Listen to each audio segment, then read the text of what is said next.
Hello বন্ধুরা, তো আজকে আমরা সবাই মিলে বেরিয়ে পড়েছি দলগাঁও ভিউ পয়েন্টের উদ্দেশ্যে। আমরা অনেক রাস্তায় এসেই পড়েছি, আর অল্প একটুখানি গেলেই পৌঁছে যাবো আমরা দলগাঁও ভিউ পয়েন্টে। এখানে সবাই একটুখানি ফ্রেশ হয়ে নিয়ে আবার বেরিয়ে পড়বো দলগাঁওয়ের উদ্দেশ্যে। তো সবার মুখে অনেক শুনেছি জায়গাটা নাকি অনেক সুন্দর, তো আজকে আমরা ফাইনালি দেখেই নিব জায়গাটা সত্যিকারেরই অনেক সুন্দর কি না। চলুন যাওয়া যাক আমাদের দলগাঁও ভিউ পয়েন্টের উদ্দেশ্যে।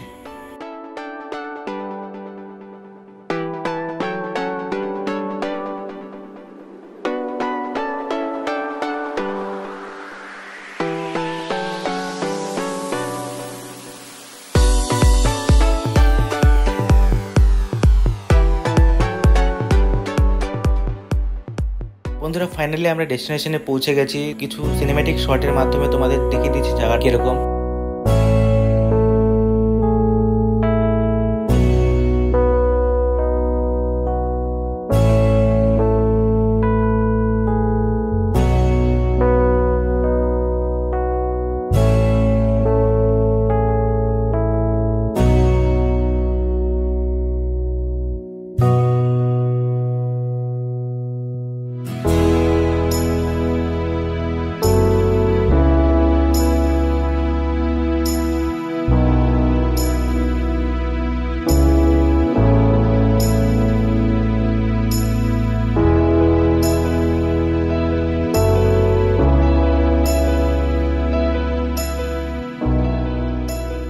তোমাদের সবার জায়গাটা কেমন লাগলো অবশ্যই কমেন্টে জানাবে। সঙ্গে থাকবে নতুন নতুন এরকম ভিডিও দেখার জন্য।